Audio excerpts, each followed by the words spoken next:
हे दोस्तों, आपका स्वागत है हमारे इस चैनल पर। आज का जो टॉपिक है वो जो पीसीएस का एग्ज़ाम होने वाला है उसमें जो क्वेश्चन आएंगे, मैं इसमें प्रीवियस क्वेश्चनों को मैंने कवर किया है जो इससे पहले आ चुके हैं। ठीक है, ये वाले क्वेश्चन जो है 2019 में आए हुए हैं, तो मैंने इनको कवर किया है इसमें। तो चलिए आज के जो टॉपिक स्टार्ट करते हैं हम। पहला जो क्वेश्चन आता है, मानव आहार में पॉलिश किए हुए चावल के उपयोग में निम्नांकित रोग हो सकता है। मतलब जो चावल आता है उसमें जो पॉलिश की जाती है, पॉलिश किए हुए जो चावल आते हैं उससे कौन सा रोग हो सकता है। तो उसके लिए क्या बेरी रोग हो सकता है, या दूसरा घेंगा, तीसरा है रतौंधी, तो चौथा है वर्णतता।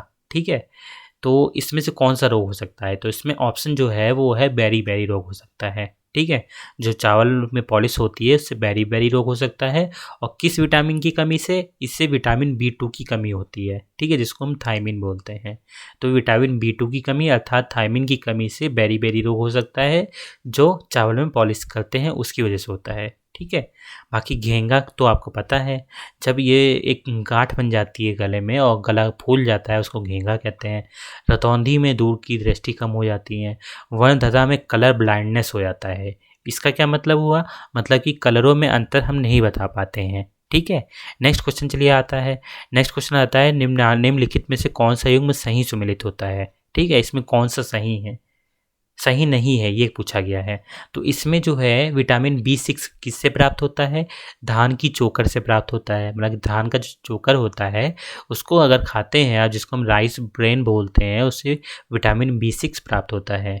इसके अलावा सी में देखिए, विटामिन E किससे प्राप्त होता है, गेहूं के अंकुरित तेल से प्राप्त होता है। विटामिन K किससे प्राप्त होता है, एक अल्फाल्फा होता है, उससे हमें विटामिन K प्राप्त होता है। यह एक जड़ें होती हैं जिनको खाने से विटामिन K हमें प्राप्त होता है। ठीक है, और सही जो हमें गलत है इसमें वो है विटामिन B2। विटामिन B2 से हमें कॉड यकृत तेल नहीं प्राप्त होता है, बल्कि इससे ये इसका जो उत्तरी स्रोत होता है B2 का, वो होता है दूध, मटर, सेम, यीस्ट, मांस, अंडा, हरी पत्तेदार सब्जियां।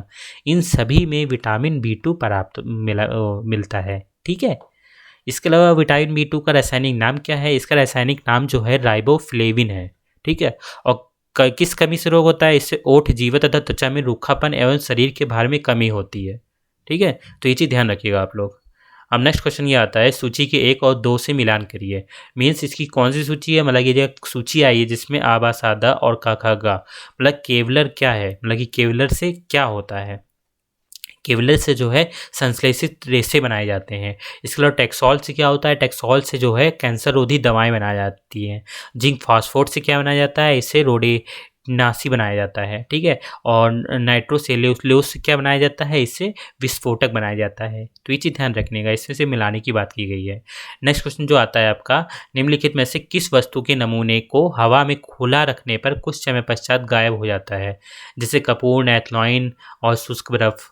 मतलब इनको अगर आप खुले में रख रहे हो तो ये अपने आप गायब हो जाएंगे। ठीक है, तो ये किस परिघटन घटना के कारण होता है, तो ये 4 ऑप्शन है। तो ये है ऊर्ध्वपातन की वजह से होता है। ठीक है, ये जो पहले नंबर पे आपका क्या है, कपूर हो गया, नेथलॉन हो गया, जिसको हम फिनाइल की गोलियां बोलते हैं, जिसको नेफ्थलीन बोलते हैं। ठीक है, इसका शुष्क बर्फ बोलते हैं। इसको अगर खुले में रख रहे हैं तीनों को, तो ये ऊर्ध्वपातन परिघटना की वजह से लुप्त हो जाएंगे, मतलब खराब, मतलब कि चले जाएंगे, गायब हो जाएगा। ठीक है, नेक्स्ट क्वेश्चन जो आता है आपका, प्रकाश ऊर्जा का ऑप्टिकल फाइबर में संचरण निम्नलिखित घटना के अनुप्रयोग द्वारा किया जाता है। प्रकाश ऊर्जा का, तो ये 4 ऑप्शन दिए हुए हैं, पूर्ण आंतरिक परिवर्तन, विवर्तन, प्रकीर्णन और अपवर्तन। तो इसमें सही आंसर क्या है, ऑप्टिकल फाइबर जो होती है उसमें पूर्ण आंतरिक परिवर्तन के कारण डाटा एक जगह से दूसरी जगह पे बिना किसी अवरोध के चला जाता है। इस किसके कारण, पूर्ण आंतरिक परिवर्तन के कारण। ठीक है, जो एक प्रकाश ऊर्जा की तरह होता है।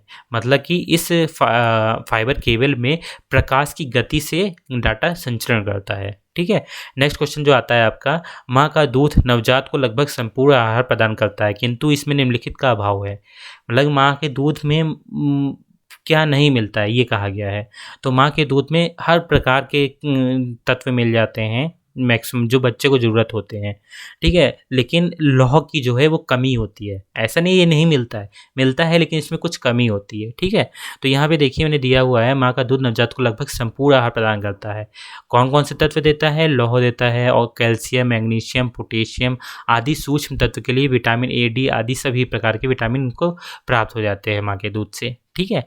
नेक्स्ट क्वेश्चन जो आता है आपका, बिब्लियोमेट्री क्या है? तो ये जो है 4 ऑप्शन दिए हैं, पुस्तकालय नेटवर्क का कार्य, सूचना प्रबंधन सेवा, सूचना प्रबंधन उपकरण या पुस्तकालय सेवा। इन चारों में से क्या है बिब्लियोमेट्री? तो ये है सूचना प्रबंधन उपकरण, ठीक है। नेक्स्ट क्वेश्चन जो आता है आपका, निम्नलिखित में से कौन सा जैविक नाइट्रोजन निर्धारण से संबंधित है?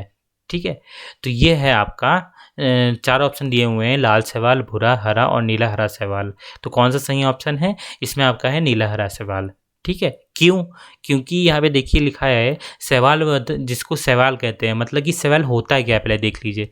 शैवाल जो होता है, जो एक काई जम जाती है, जो समुद्र के अंदर सब जगह मिलेगी, कई नदियों में, कई झरने में भी मिल जाते हैं। जो ये काइयाँ होती हैं, इन काई को हम शैवाल बोलते हैं या फिर एल्गी पादप जगत कहते हैं, ठीक है।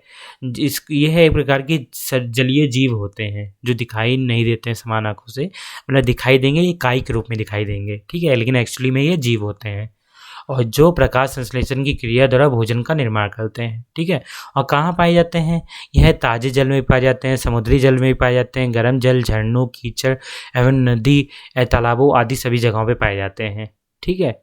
और जबकि जैविक नाइट्रोजन का निर्धारण कौन करता है? यह ऊसर भूमि का उपजाऊ भूमि में परिवर्तित करने का काम नीले हरे शैवाल का होता है। मतलब नीले हरा शैवाल क्या करता है? मतलब कि अगर कोई बंजर भूमि है तो उसको उपजाऊ बनाने का काम जो है वो क्या कौन करता है? नीला हरा शैवाल करता है, ठीक है। नेक्स्ट क्वेश्चन जो आपका आता है वो आता है, धुआं आवश्यक रूप से वायुमंडल में निम्नलिखित की उपस्थिति के कारण होता है। मतलब किसकी उपस्थिति के कारण होता है? तो वो होता है नाइट्रोजन और सल्फर के ऑक्साइड के कारण, ठीक है। मतलब कि नाइट्रोजन जिसका जो सूत्र होता है N2 होता है और सल्फर डाइऑक्साइड जिसका सूत्र होता है SO2, मतलब इन दोनों की उपस्थिति जो पर्यावरण में धुआं है उसमें पाई जाती है, ठीक है। नेक्स्ट क्वेश्चन जो आपका आता है वो है श्याम वीवर क्या होता है? तो श्याम वीवर जो होता है, यहाँ पे ऑप्शन दिया हुआ है, हवाई जहाज के उड़ान का भी लेखक होता है? नहीं। सूर्य पर एक धब्बा होता है? नहीं। अटलांटिका की एक जगह होती है? नहीं। तो ये होता है सिमट गया तारा, और सिमट गया तारा को क्या कहते हैं? न्यूट्रॉन तारा, ठीक है। इसमें मैं एक चीज़ बताऊंगा, वो ध्यान रखिएगा। मतलब कि श्याम वीवर को सिमट गया तारा अर्थात न्यूट्रॉन तारा कहते हैं। और ये तारा क्या होता है? मतलब न्यूट्रॉन तारा क्या होता है? ये तारा जो होता है वे तारे जो सूर्य के द्रव्यमान से अधिक के द्रव्यमान वाले तारों में जब नाभिकीय संलयन की प्रक्रिया खत्म हो जाती है तो अत्यधिक संचलित पदार्थ के पिंड बन जाते हैं, ठीक है। जैसे कि सूर्य में जो है नाभिकीय संलयन की प्रक्रिया चल रही है लगातार, इसलिए वो गर्म रहता है हमेशा, ठीक है। लेकिन इसमें जो है ये नाभिकीय की संचलन की प्रक्रिया जो है ख़त्म हो चुकी है, ठीक है। अब एक इम्पॉर्टेंट चीज़ इसमें बताऊंगा। एक चैनल है जिसका नाम है फैक्ट, ठीक है।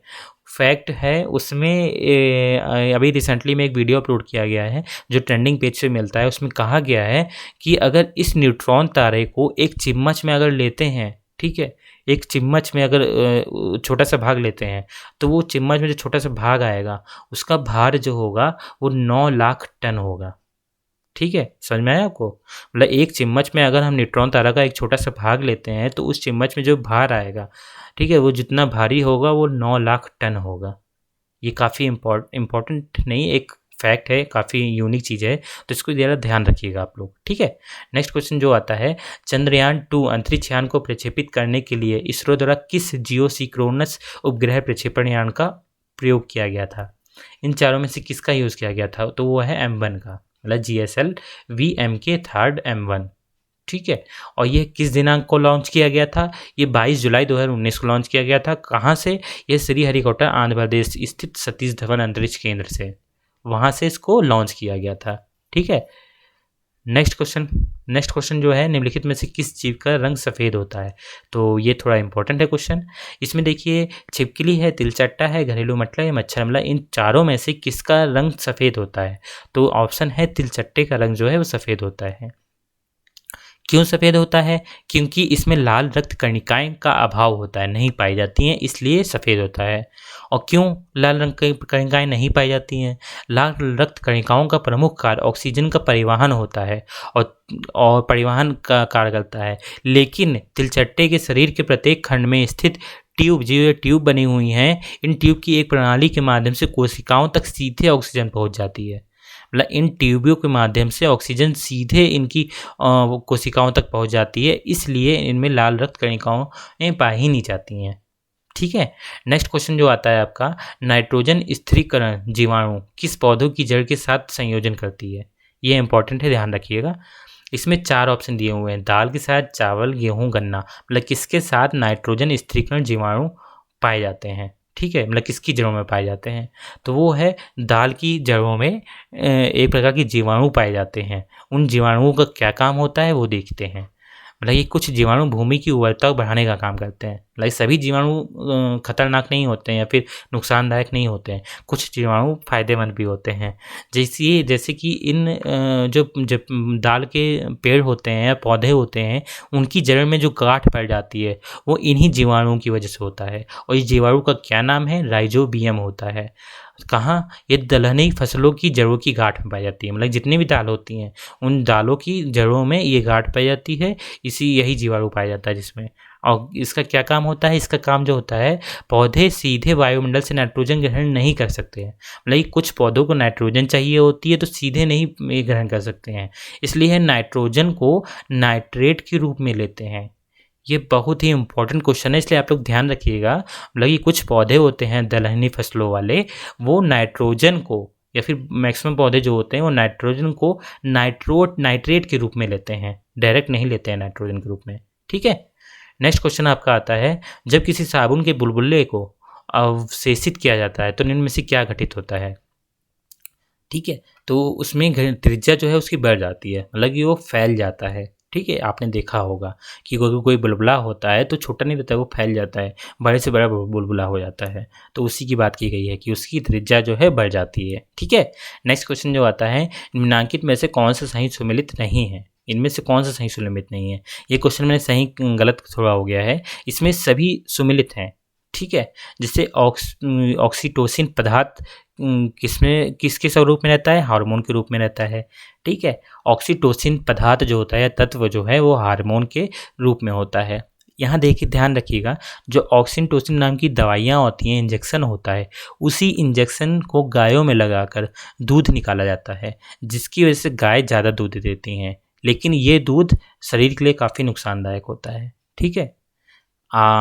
कई जगहों पर कई जो ग्वाले होते हैं वो इस तरह के इंजेक्शन लगा के गायों से दूध निकालते हैं। ठीक है, जिससे उनको बेनिफिट ज़्यादा होता है, लेकिन इस तरह का दूध नुकसानदायक होता है।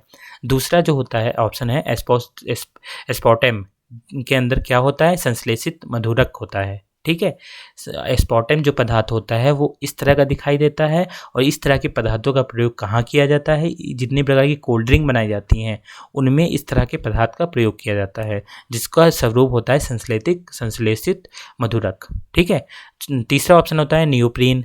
नियोप्रीन क्या है? यह एक विशेष प्रकार की रबर होती है। ठीक है, एक अलग प्रकार की रबर होती है जो स्ट्रेच होती है, इसमें पानी अंदर से बाहर नहीं जा सकता है। ये इस प्रकार की रबर होती है।